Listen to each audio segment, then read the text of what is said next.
Alright, what's going on, you guys? Nick here with Nick Strength and Power. I've got a couple of interesting stories for you guys today. The first story that I've got for you guys today, we've got to cover the results of the 2022 Arnold Classic Brazil. Now, to be completely honest, the results here were not that surprising. Rafael Brandao wound up winning the show in second place. You had Vitor Boff in third place, Thiago Lins. In fourth place, William Martins, and in fifth place, Emir Omaragic. Nothing too crazy, nothing too controversial with those placings. I think that was a pretty clear result to me. It looked like Rafael right away was the clear winner. I don't really think there was much debate about that result, that placing. But there was some debate, and there was a little bit of controversy with one of the competitors that was supposed to be there, who a lot of people have argued probably could have won the show had he been allowed to compete. So, Sibusiso Kotello. This is a guy that we've been talking about a lot going into this show. He's been posting some really impressive updates. He's a South African bodybuilder that traveled to Brazil to do this competition. Now, he wasn't at prejudging. A lot of people noticed that he wasn't at prejudging. Now, there was a story behind that. So I told you guys yesterday that what I was hearing while I was actually making that video, that the reason why he wasn't allowed to compete was because he was disqualified, because he showed up late for prejudging. So I had a pretty long conversation with him this morning, and he explained the whole thing to me. Essentially, in his words, the whole thing was a big miscommunication. I guess there was a language barrier, and I guess that language barrier was pretty significant between him trying to figure out Portuguese. So he was saying everything was kind of hard to understand. The language barrier was there. Everything was kind of last minute. He was talking about how he made it to the athlete meeting on time, but he almost didn't because there was like kind of a language barrier there. And he said he asked the promoter, the creative director for the NPC in Brazil, what time he had to be there to compete. And he said the promoter sent him a picture, just the picture of a poster for the show, which had the time of, I guess, the night show on the poster. So he says that was the only communication he was given on when and where to be there. And then he said the morning of the prejudging that the guy texted him, the creative director, and said, "Where are you? Prejudging has already started." So he was at the hotel at the time and tried to rush over and make it. I guess he made it towards the end of prejudging, and he was trying to get them to let him compete, and they didn't.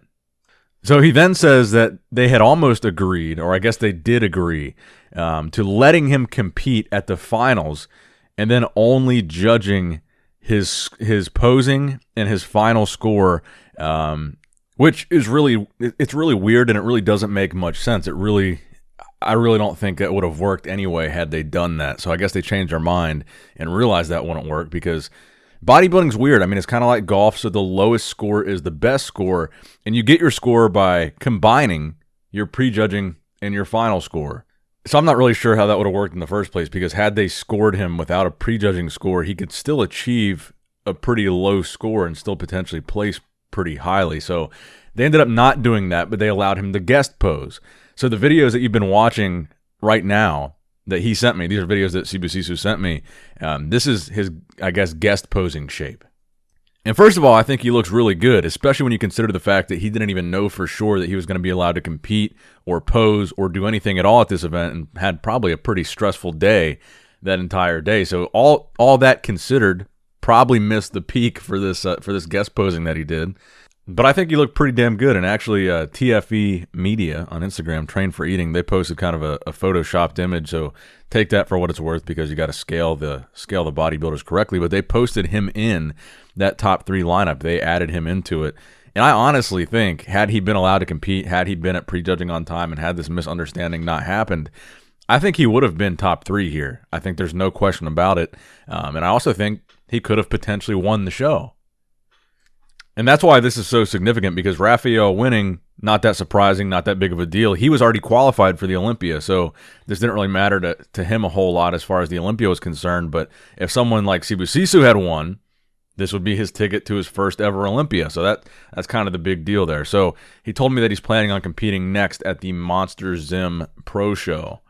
Now, next up in the news, a guest posing from Steve Kuclo at this past weekend's Kuclo Classic Midwest. This was shot by Jeff Robinson, a.k.a. Stage Time Photo on Instagram. And I think at this point, it's a little bit of a question as to what's next for Steve Kuclo. He needs to qualify still if he wants to do the 2022 Mr. Olympia, despite his very impressive top 3 finish at the Arnold Classic this year. To the best of my knowledge, he's not doing the upcoming Indy Pro, which is a show that he's won multiple times. And he's not doing the New York Pro either, which is like a week after that. Maybe we'll see him wait and compete at that Texas show that's later on. I think it's like at the end of the summer, the Tampa Pro maybe Chicago. Some of those like July, August, September shows I think are going to be some of the shows that we have to look forward to that are really going to shape up to have a really impressive competitive lineup with guys like Steve in it. And while Steve looks good here for guest posing shape, I'd say it's pretty safe to say, looking at how he looks here, that he's not getting ready for a show anytime soon. Whatever show he does, if he does another one this year, it's going to be later on. Now, next up in the news, also in the realm of guest posing, Samson Dauda did a guest posing in Spain this past weekend at over 300 pounds. And he looks gigantic. I think he impressed a lot of people at the Arnold Classic. I think a lot of people weren't expecting him to place as high as he did.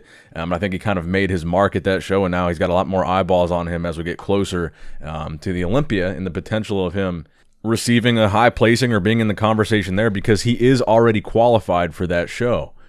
So he's already proven he can win shows. He's already proven that he can be a top placer at a show like the Arnold Classic with high caliber of competition.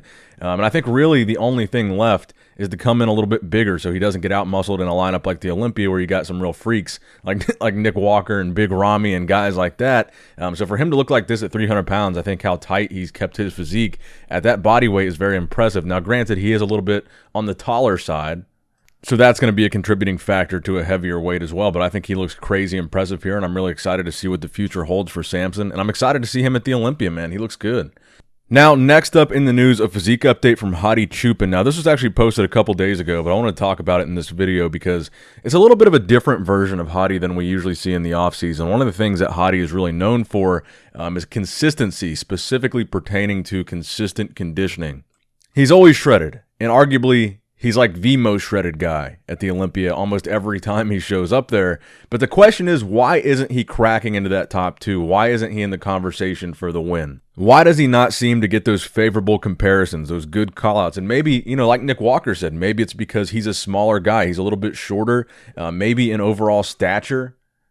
He could come in a little bit bigger, a little bit fuller, but we don't want to see him sacrifice any of that conditioning, obviously. But in this update, typically we see off-season updates from Hadi where he still looks like he's in pretty good shape.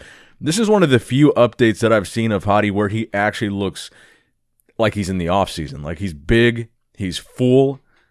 And to me, he looks a lot bigger and fuller than he usually does. Again, he came from 212, so you could make the argument that maybe he did need to put on some size for Men's Open over the years to really come into his own and fill out his physique to a point where it would win a show like the Olympia. And of course, he's been working with Hani Rambod. We saw what Hani did with Derek Lunsford. Derek Lunsford lately looks gigantic. Maybe he's doing something similar with Hadi Choopan, where Hadi's getting bigger. Derek, he's a 212 guy, and seeing him lately, that guy is blown up. And speaking of Derek, he said at a guest posing a couple weeks ago that after this 212 Olympia, he's gonna focus on, I think, next year switching to Men's Open bodybuilding. He says it's something that he wants to do. So maybe we'll see him on stage with Hadi someday. But let me know what you guys think in the comment section down below. That's going to wrap it up for the video, guys. Just a quick one. Make sure you give it a like if you enjoyed it. Make sure you subscribe if you have not subscribed yet already. Click that bell notification icon. And as always, I love you guys. I appreciate you guys. Nick Strength and Power, signing out.